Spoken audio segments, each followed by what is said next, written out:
Okay, let's unpack this. If you're gearing up for the Cambridge International AS Level Sport and Physical Education exam, Hmm. that's syllabus 8386, there's one area that it demands absolute precision. We're talking about the high-level anatomical analysis of sporting actions. This isn't just general knowledge, no. This is about linking a specific joint to a specific movement, a specific muscle, and a specific contraction type. So our mission today in this deep dive is to really get into topic one: joints, movements, and muscles. We are going to deconstruct movements using that 7-step analysis framework you absolutely have to master. Think of this as your guide to locking in those crucial application, the AO2 marks in component 1, the theory paper. And what's really key here is just how foundational this is for the whole syllabus. I mean, this whole idea of breaking down movement into its parts, the joints, the muscles, that's the absolute bedrock of applied anatomy, exercise physiology, and biomechanics. You can't analyze function without understanding the structure first. It doesn't matter if it's swimming or basketball or athletics. You really have to know the engine before you can talk about the performance. And that theory exam, component 1, that's a huge 50% of the entire AS qualification. It is. And half of those marks, half, are for that application objective, AO2. So you can know all the muscle names you want, that's AO1. But if you can't apply the 7-step framework to, say, a press-up or a javelin throw, you are just leaving marks on the table. You really are. But, the good news is the syllabus actually does you a huge favor here. How so? Well, section 1.5, movement analysis of actions, it explicitly tells you the 7 areas to analyze. It takes all the guesswork out of it. It's literally a 7-point checklist that the examiners will be using to grade your answer. A checklist, okay. Let's just run through them quickly. So you need to identify 1, the joint, 2, the type of joint, 3, the articulating bones, 4, the type of movement, 5, the working muscle, the agonist, 6, the functions of other muscles like antagonists and fixators, and finally, 7, the type of muscle contraction. So 7 pieces of a puzzle, and if you get one wrong, The whole thing can fall apart. the whole structure fails. That's the pressure, isn't it? It's about being perfect, in sequence. Mm. So let's start with the foundation, the static anatomy. That covers the first 4 steps. Good idea. Step 1 is naming the joint. The syllabus gives us just 7 to focus on: shoulder, elbow, wrist, radial narrower, hip, knee, and ankle. That's a deliberate choice, right? Right. Why exclude things like the spine or the fingers? It's absolutely deliberate. It's a strategic move to manage the complexity for an exam. By limiting the scope, they can test your depth of understanding on the really major locomotor joints. The ones that create the big sporting movements. Okay. It means you, the student, can focus on memorizing the details for those 7 without getting bogged down. It's non-negotiable, you just have to know them. And that leads straight into step 2, identifying the type of synovial joint. Yeah, so is it a hinge joint, a ball and socket, a pivot, that kind of thing? And then step 3, the articulating bones. These 3 really feel like they're one single unit. They are. You can't really separate them. For instance, you should immediately think, knee, hinge joint, articulating bones are the femur and the tibia. They're a package. Right. And you see how easy it is to drop marks there. If you say fibula instead of tibia, or you call the knee a ball and socket joint, that's a point gone. And for the shoulder. That's your classic ball and socket articulating the humerus and the scapula. Mastering those specific pairs is just, well, it's crucial. And step 4 finally brings in the movement type. So we're talking about flexion, extension, abduction. And again, the syllabus helps you out. It specifies what you need to know for each joint.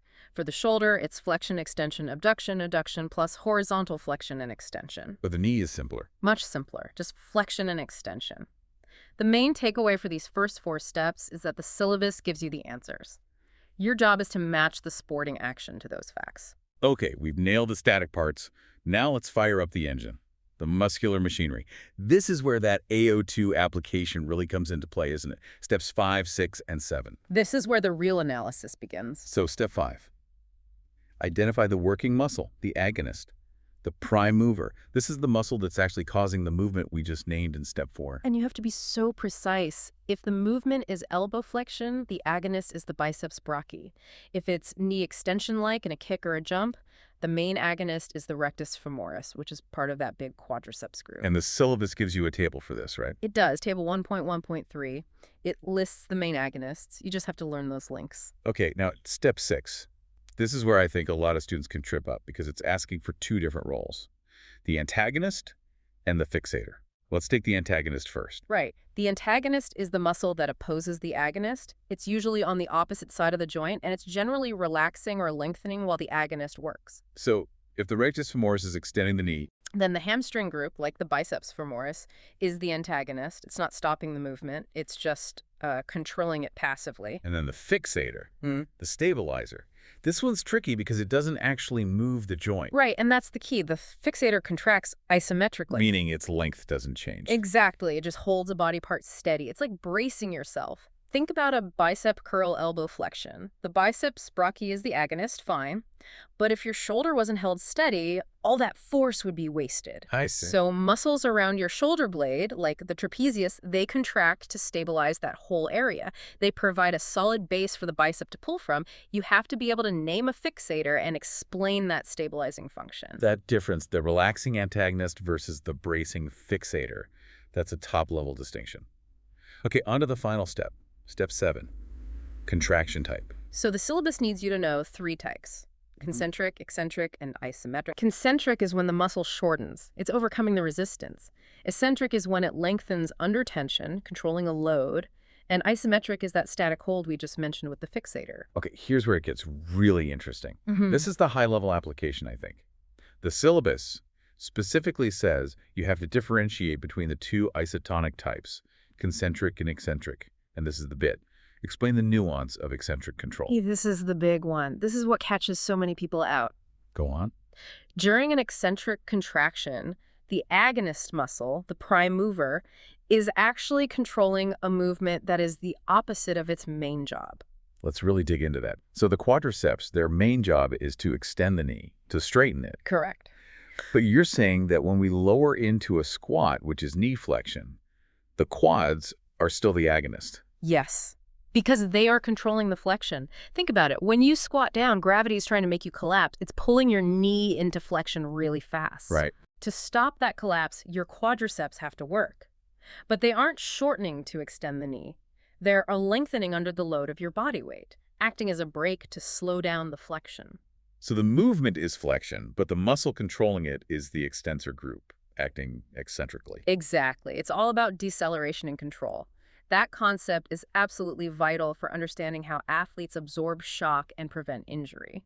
That's brilliant. That level of detail, knowing the movement is flexion, but the control is eccentric from the extensor. That is the AO2 gold standard. We got it, yeah. So let's put it all together. A live example. Let's analyze the knee joint during the downward phase of a squat.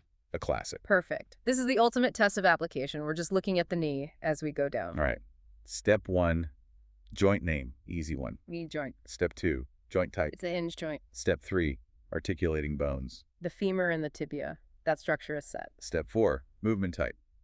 As we go down, the angle at the knee gets smaller. So that's flexion. Now for the muscles. Step 5, working muscle, the agonist. Which muscle group is controlling this descent? It has to be the quadriceps group, the rectus femoris specifically. That's the muscle under tension fighting gravity. And just to be clear, we're calling the quads the agonist for flexion because of that eccentric control principle. Exactly. They are the prime movers controlling the load. If they switched off, you just collapse. They're the brakes. Got it. Step 6, antagonist and fixator.